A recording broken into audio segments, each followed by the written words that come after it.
समय से पहले न कभी किसी को मिला और न मिल सकता। नहीं, ऐसे कितने लोग हैं। कौन नहीं चाहता कि हम मर्सिडीज गाड़ी में घूमें? कौन नहीं चाहता कि हम विदेश देश की यात्रा न करें? कौन नहीं चाहता कि आलीशान बंगला न बनवा लें? जिंदगी भर पखन्नी कर कर के मर जाते हैं और उनको नसीब नहीं होता वो आलीशान बंगला। उनके लिए वही झुपड़िया ही। कहने का अभिप्राय ये है, पैसे में संतोष रखो, परमात्मा ने जो दिया है बस वही हमारा है। और एक बात ध्यान रखना, भूखे कभी नहीं रहोगे। तुम्हारी आवश्यकता जो है उसके लिए परमात्मा पहले से ही प्रबंध कर चुके हैं। मनुष्य इतना अज्ञानी और नासमझ है, पेट में ही परमात्मा ने पेट भरा था, तुम्हारा मुंह बंद था, उल्टे लटके थे माँ के गर्भ में, उस समय भी तुम्हारे भोजन की व्यवस्था हुई कि नहीं हुई? बोलो।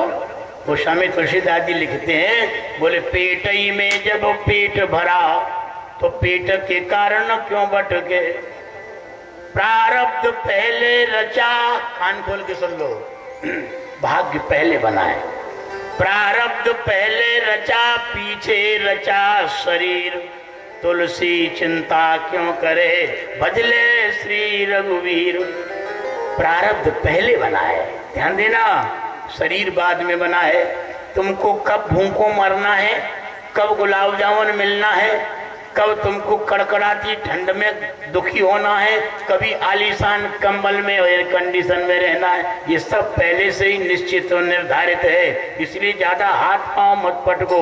अब तो केवल पूर्व जन्म के कर्मों का विधान समझ करके उनको भोगते चलो और नए कर्म भगवान के चरणों में भेंट करते चलो और आत्मा के उद्धार के लिए उपाय करो, जन्म मृत्यु के चक्कर से छूटने का उपाय करो। बस यही मानव शरीर का सबसे बड़ा लक्ष्य है। आगे कहने लग गए, धर्मराज युधिष्ठिर को ये नारद बाबा बताते हैं, बोले बहुत से दुनिया में पंडित हैं, पंडित तो खूब लिख देते हैं अपने नाम के आगे और पीछे, ध्यान देते हो? पंडित किसे कहते हैं? ये लाल पीले तिलक लगा लिए या लाल पीले कपड़े पहन लिए, इसका नाम पंडित नहीं है। पंडित नाम उसका है, ध्यान देना, सत असत विवेकिनी बुद्धि पंडा, और पंडा संजाता अस्य इति पंडिता हो। ये पंडित की परिभाषा है महाराज। सत असत का विवेक रखने वाली बुद्धि जिसके मस्तिष्क में है वही पंडित है। पंडित ब्राह्मण भी हो सकता है, पंडित क्षत्रिय भी हो सकता है, पंडित वैश्य भी हो सकता है, पंडित साधु भी हो सकता है। जिसके अंदर पंडा है वही तो पंडित है। अरे वो इलाहाबाद के पंडा नहीं, अरे विवेकवती बुद्धि का नाम पंडा है, विवेकवती बुद्धि। और स्पष्ट कर दिया गोस्वामी तुलसीदास जी महाराज ने, महाभारत में तो स्पष्ट आया है, मातृवत परदारेषु पर द्रव्येषु लोष्ठवत् आत्मवत् सर्वभूतेषु यह पश्यति स पंडितः। ये पंडित की परिभाषा महाभारतकार कहते हैं। बोले मातृवत् परदारेषु, बोले दूसरी स्त्रियों में माँ का भाव जो रखता है, ठटोलो अपने को, पंडित हो कि खंडित हो, दूसरी स्त्रियों में जो माँ का भाव रखता है और दूसरे के धन में मिट्टी के ढेले का भाव रखता है और अपनी आत्मा के समान संसार के सारे जीवात्माओं को जो मानता है वही पंडित है, वही पंडित है। कोई तख्ती वाले को पंडित नहीं कहते। तो स्वामी तुलसीदास जी ने रामायण स्पष्ट कर दिया, बोले जननी समो ज्ञान है पर नारी और धन पर आओ विषते विष भारी। कितनी बार पढ़ी होगी ये चौपाई? हजारों बार सुनी और पढ़ी है, किंतु दिल में कभी उतरी है नहीं। आज उतारने का दिन आ गया। पराई स्त्रियों को मां मानो, आज से बड़ा भला हो जाएगा। प्यारे भाइयों, अगर हमारे अंतर मंत्रों की सिद्धि नहीं हो रही, हम मंत्रों को नहीं जगा पा रहे, तो सबसे बड़ा मूल कारण यही है। क्या मूल कारण? बोले जिह्वा दग्धा परान्नेन और हस्तौ दग्धौ प्रतिगृहात् परस्त्रीभिर्मनोदग्धौ कथम सिद्धिर्कलौ युगे। अगर तुम कलयुग में मंत्र सिद्ध करना चाहते हो तो 3 बातों को छोड़ के मंत्र सिद्ध करना। चैलेंज हमारा है, मंत्र को सिद्ध होना ही पड़ेगा। कौन कौन सी बातें? ये जिह्वा दग्धा परान्नेनो, दूसरों के अन्न को खा खा करके जीव को जला डाला। पराया अन्न, जिस अन्न पर हमारा हक नहीं बनता है, ऐसा अन्न खाने से तुम्हारी जीव जल गई। और जो द्रव्य नहीं लेना चाहिए, जो धन नहीं लेना चाहिए, पराया धन ले ले करके अपने हाथों को जला डाला। कुधान्य ले ले करके, जरा ध्यान देना, अपने समूचे जीवन में कब कब तुमने अपने हाथों को आगे बढ़ाया है नाजायज संपत्ति को कब्जे में करने के लिए। जरा ध्यान देना, आपने अपनी जिंदगी में कब कब अपने हाथों को आगे बढ़ाया है नाजायज संपत्ति को अपना बनाने के लिए।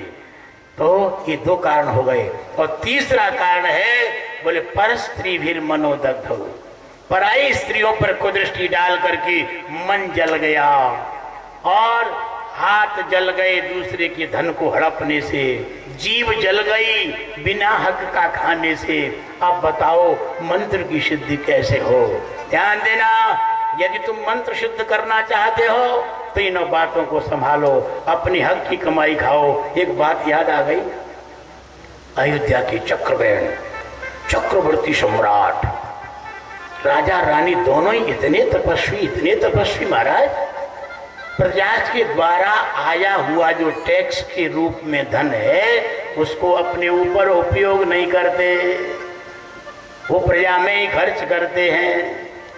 तो स्वयं क्या करते राजा स्वयं जो है, एक तरफ रानी लगती और एक तरफ राजा, और स्वयं बखर चलाते, बैलों से भी नहीं चलवाते थे महाराज। ध्यान देना, स्वयं बखन्नी करते और बौनी करते, कपास उगाते, कपास में से रुई निकलती, चरखा रानी स्वयं काटती, सूता काट के और साड़ियाँ बनाती, उसी कपड़े को राजा पहनते और रानी पहनती। भोजन के लिए गेहूं स्वयं पैदा करते खेत में, सब्जियां स्वयं राजा रानी स्वयं पैदा करते, उसी को भोजन करते, प्रजा का धन एक बाल के बराबर भी नहीं लेते। ऐसे तपस्वी राजा चक्रवर्ती सम्राट अयोध्या के थे महाराज। उनका नाम था चक्रवेण। चक्रवेण इतने तपस्वी राजा थे, सारे ब्रह्मांड के जड़ चेतन प्राणी उनकी आन मानते थे, आन। एक बार की बात है, अयोध्या में बड़ी बड़ी सेठानियों के यहाँ बड़ी बड़ी मीटिंग हुई महिला मंडल की। रानी को भी बुलाया गया, उसमें करोड़पति अरबपति लोगों की महिलाएं आई। सारी महिलाएं जेवरों से लदी, बेशकीमती कपड़े पहने थी, और रानी साहिबा गई तो भी तो मोटे मोटे अपने हाथ की बुनी साड़ी।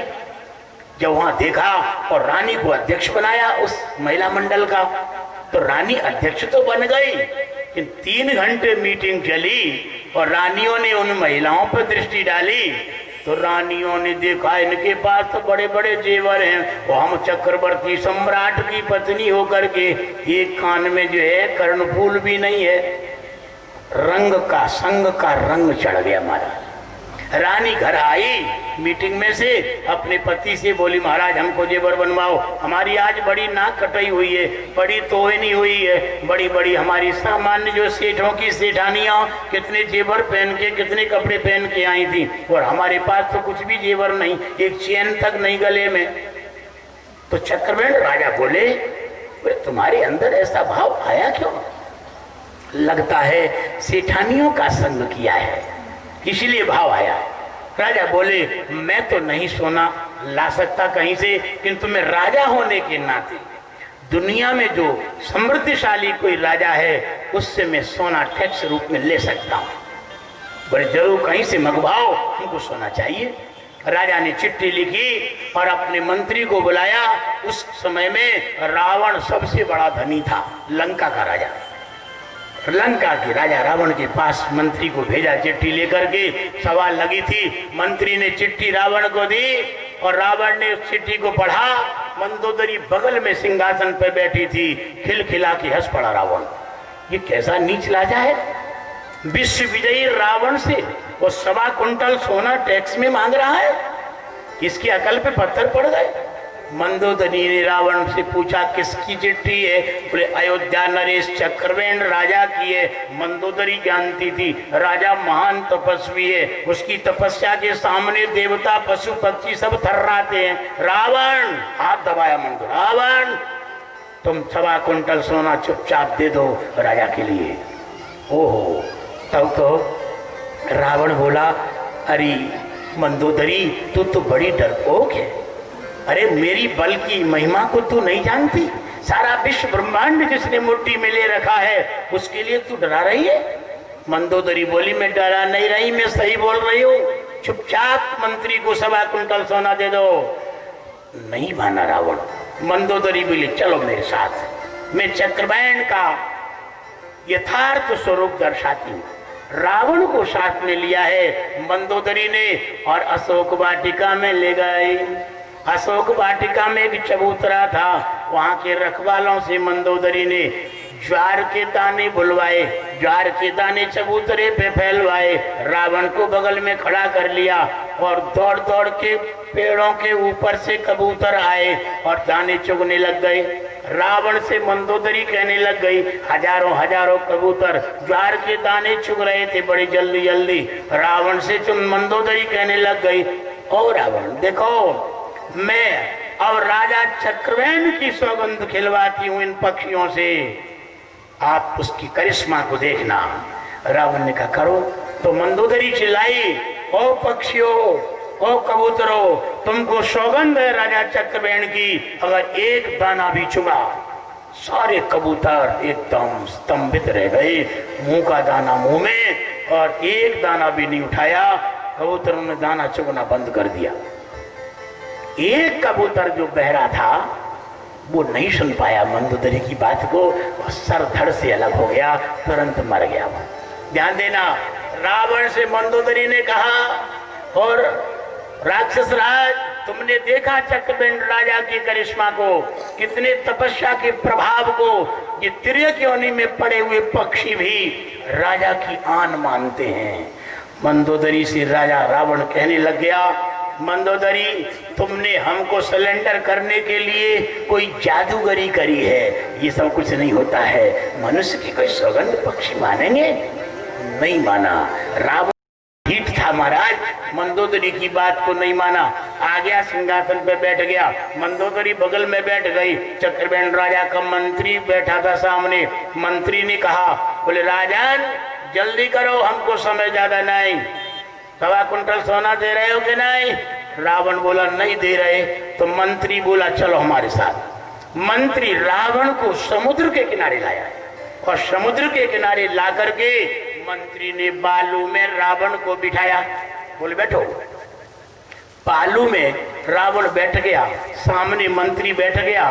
मंत्री ने रावण के सामने एक बालू की लकड़ी लंका बनाई जिसमें 4 दिशाओं में 4 बड़े बड़े दरवाजे थे। सारे महलों का सीन खींचा जो लंका देख के आया था। उसके बाद रावण से वो मंत्री कहने लग गया ओ रावण तुमको 1.25 कुंटल सोना राजा चक्रवर्ती सम्राट अयोध्या नरेश चक्रवेण के लिए देना है या नहीं? बोले नहीं देता हूँ। तो मंत्री ने एक हाथ मारा बालू की लंका में, पूरब के दरवाजे पर धड़ाम से असली लंका का दरवाजा ढह गया। रावण थर्रा गया। बोले महाराज दे रहे हो कि नहीं? अभी समूची लंका को समाप्त कर देंगे चक्रवेण की सौगंध से। रावण कप गया, थर्रा गया। 1.25 कुंटल सोना चुपचाप रावण ने चक्रवेण की मंत्री को दे दिया। मंत्री सोने को लाया। तब तक रावण के यहाँ आने जाने में महीनों गुजर चुके थे। लंका में रानी की बुद्धि बदल गई राजा का संग करने से। सोना सामने रखा, 1.25 कुंटल राक्षस राज रावण के यहाँ से लाया गया है। चक्रवेण ने कहा रानी से रानी अब तुम बनवा लो, कितना जेवर चाहती हो। रानी दौड़ करके राजा के चरणों में गिर गई। महाराज आपकी महिमा को मैंने देखा, मंत्रियों से सुना कि आपकी कितनी महिमा है।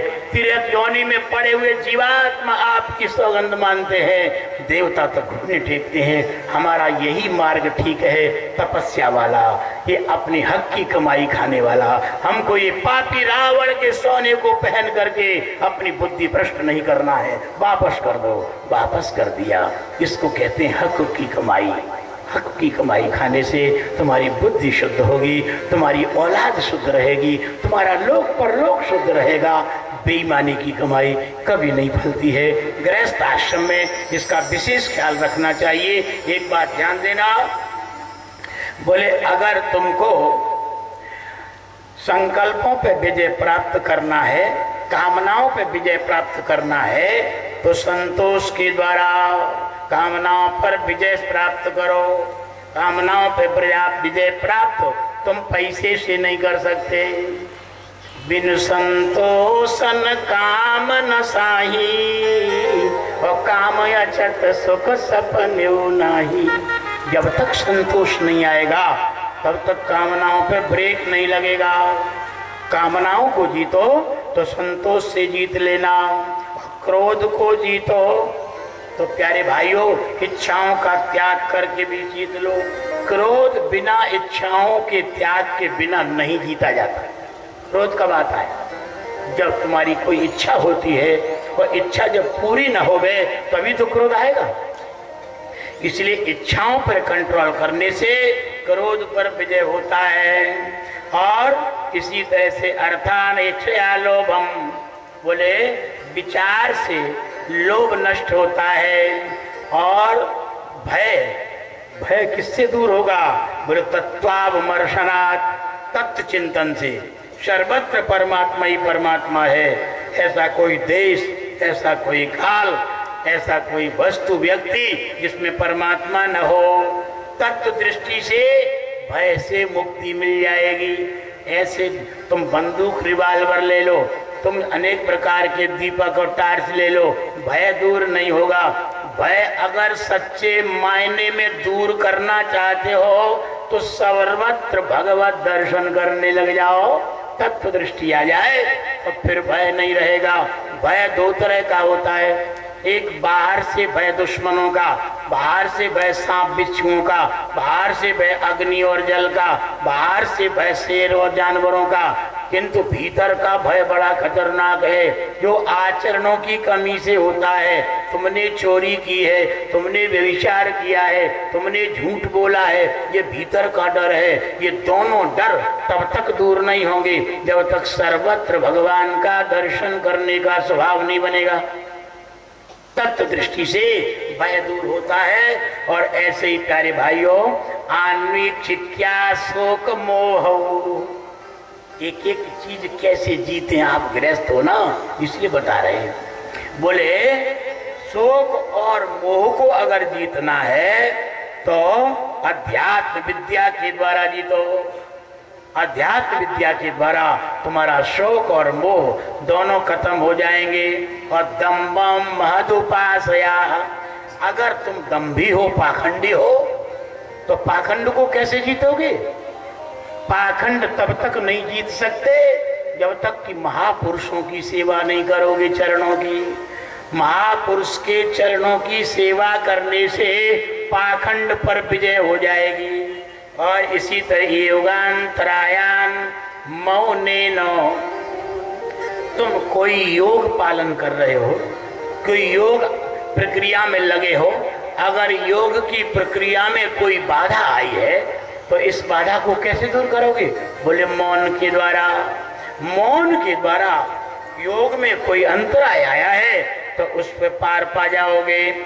और हिंसा कायात्यनीया, शरीर को निश्चेष्ट करने से हिंसा पर विजय प्राप्त कर सकते हो। कृपा से दुख को जीत सकते हो।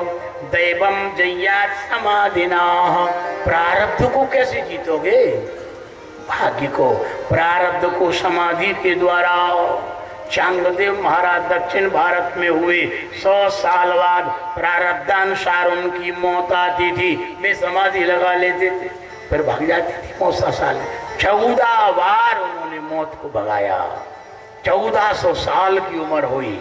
महाराज तुम जब अपने प्राण को पूरी तरह के कंट्रोल करके नीचे के जितने भी क्षेत्र हैं उनसे उठा करके और सहस्रार में स्थिर कर लोगे, समाधि में पहुंच जाओगे, फिर भाग्य तुम्हारा कुछ नहीं बिगाड़ पाएगा। प्यारे भाइयों, और आत्मजम योग वीरेण, बोले योग शक्ति के द्वारा हम अपने जो है वर्तमान कालिक कर्म को निद्रा सत्व निसेवया, सत्वगुण में निरंतर स्थिर होने से तुम नींद को जीत सकते हो। नींद बड़ी कठिन है महाराज, किंतु सत्व में स्थित होने से नींद को जीता जा सकता है। और रजस्तमश्च सत्वेन सत्वम चोपशमेन च, ये बड़ी मार्के की बात है। तमोगुण को रजोगुण से जीतो, सतोगुण से रजोगुण को जीतो, और सतोगुण से उपरति को जीतो। उपरति से सतोगुण को जीता जाता है, अर्थात सतोगुण से सतोगुण को जीतो और जीत करके गुणातीत हो जाओ। अपनी चैतन्य आत्मा को परमात्मा में लीन कर दो। एतत् सर्वं गुरौ भक्त्या पुरुषो यंजसा जयेत्, और ये सब बातें गुरु की भक्ति से आती है। ध्यान देना, आपने अगर अपने जीवन में गुरु नहीं बनाया तो बहुत बड़ी अभी कमी है। गुरु होना बहुत आवश्यक है। अगर गुरु नहीं है तो जिंदगी जो है कहाँ जाएगी कोई पता नहीं। और गुरु वो होना चाहिए, कान खोल के सुन लेना, जो जागा पुरुष हो, जो स्वयं जगा हो। हमारे गुरु जी महाराज की मान्यता थी, जो हमारी अंतर चेतना को अपने शिव और शक्ति दोनों से न मिला दे जब तक, तब तक क्या गुरु संज्ञा है। हमारी अभी गुलामी एड़ा पिंगला की चल रही है, श्वास की, इसलिए हम संसारी हैं। और एड़ा पिंगला की गुलामी से हटा के हमारे श्वास को जो सुषुम्ना में प्रवेश करा दे, कुंडली शक्ति को जगा दे, समझो ये पहला नंबर गुरु का है। अज्ञान में ज्ञान को प्रकट करा दे, ये गुरु है। हमारी जो शक्ति है वो मूलाधार में, ध्यान देना, आप लोगों की सबके अंदर है। और हमारा जो शिव है ये विशुद्धि चक्र में है। बहुत डिफरेंस है, बहुत दूरी है। शिव और शक्ति से मिलना है, तब हम पूरे होंगे। तो गुरु का काम होता है कि आपकी जो प्राण वायु है इसको एड़ा पिंगला सूर्य और चंद्र नाड़ी की गुलामी से हटा के, और जो मध्यवर्ती जो नाड़ी ब्रह्म नाड़ी, इसको हम सुषुम्ना कहते हैं, उसमें प्रवेश करा दे। उसमें प्रवेश होने से गुरु संज्ञा मिली है, वो गुरु है। और उसके बाद फिर दूसरा नंबर आता है विश्व गुरु का। विश्व गुरु का मतलब होता है, ध्यान देना,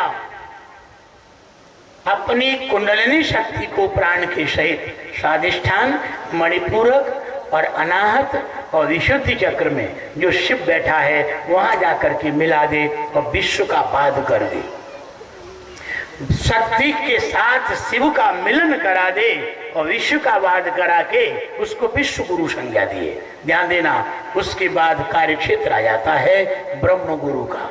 ब्रह्म गुरु वो है, ध्यान देना, ब्रह्म गुरु वो है जो अनंत जन्मों की जो कर्म राशि है, उस कर्म राशि को ब्रह्माग्नि प्रकट करा के सबको भस्म करा दे, लिंग शरीर का त्याग करा दे और भ्रमर गुहा में प्रवेश करा दे, शिव शक्ति को महामिलन की प्रक्रिया में प्रवेश करा दे। ये कार्य क्षेत्र ब्रह्म गुरु का है। ये तीसरे नंबर का ब्रह्म गुरु है। और उसके आगे नंबर आता है पूर्ण गुरु का। पूर्ण गुरु, प्यारे भाई, वो है पूर्ण गुरु। ब्रह्म गुरु तुम्हारी चेतना को नीचे, तुम्हारे मस्तिष्क में 4 लेयर हैं, 4 परतें हैं। नीचे सत है, बीच में चित है, अंत में आनंद है। उसके बाद चौथी जो परत है बोल सत घन चित घन आनंद घन परिपूर्ण ब्रह्म की परत है। ब्रह्म गुरु तुम्हारी आत्म चेतना को प्राण वायु के सहित सबसे प्रथम सत तत्व में परिनिष्ठित करा देता है। मोक्ष वहां भी हो गई पर अभी पूरे नहीं हुए। जगत के कार्य के लिए अधिकारी देवता बन करके आ सकते हो। उसके बाद दूसरी लेयर में ब्रह्म गुरु साधना आगे बढ़ती जाए तो चित्त तत्व में प्रवेश करा देता है। चित्त में बोध स्वरूप ही बोध स्वरूप है, चैतन्य प्रकाश ही प्रकाश है। उसके बाद आगे आनंद की सत्ता आती है, आनंद की लेयर है। उसमें ब्रह्म गुरु प्रवेश कराता है। ये ब्रह्म गुरु का कार्य क्षेत्र है। उसके बाद सत घन चित घन आनंद घन परिपूर्ण ब्रह्म में यदि कोई प्रवेश कराता है तो पूर्ण गुरु ही प्रवेश कराता है। नारद सुख सनकादि व्यास प्यारे आनंद में ही अक्सर करके रह गए हैं। बड़े बड़े महापुरुष पूर्णता में प्रवेश नहीं कर पाए हैं। ये आध्यात्मिक जगत का रहस्य है, हमने संक्षेप में आपको बताया है। इतनी लंबी यात्रा है, कोई इस यात्रा को करावे वो है गुरु। तुमको पत्नी हासिल करा दे, तुमको लॉटरी खुलवा दे, तुमको जमीन जायदाद का मालिक बना दे, तुमको आलीशान महल बनवा दे, तुमको समाज में प्रतिष्ठावान बना दे, वो गुरु नहीं हो सकता। वो तो संसारी हो सकता है जो संसार में फंसाने के लिए तुमको उसने इतने नए नए आयाम तैयार करा दिए। ध्यान देना, हम बीड़ी नहीं पीते, कुछ न कुछ दोष बीड़ी में समझे होंगे। हम बीड़ी नहीं पीते तो हम कभी किसी को जिंदगी में बीड़ी पीना सिखा सकते हैं क्या? ईमानदारी से बताओ। जब हम सब उसको छोड़ दिए, कुछ दोष समझ के छोड़े हैं, ऐसे ही जो गुरु ब्रह्म गुरु है, विश्व गुरु है या पूर्ण गुरु है, उसने जगत के प्राणी पदार्थ माया प्रपंच को छोड़ा है, कुछ न कुछ गड़बड़ी समझ के ही छोड़ा होगा। अगर गुरु है वह गुरु होकर के संसार के मार्ग में फंसा रहा है, मरने वाले प्राणी पदार्थों की उपलब्धि करा रहा है, वो पूर्ण गुरु नहीं हो सकता। वो पूर्ण गुरु नहीं हो सकता। प्यारे भाइयों, गुरु तो वही है जो जगा दे, सोए हुए को जगा दे, तुम्हारी अंतर चेतना भटक रही है उसको जगा दे। बोलिए आनंद कंद भगवान।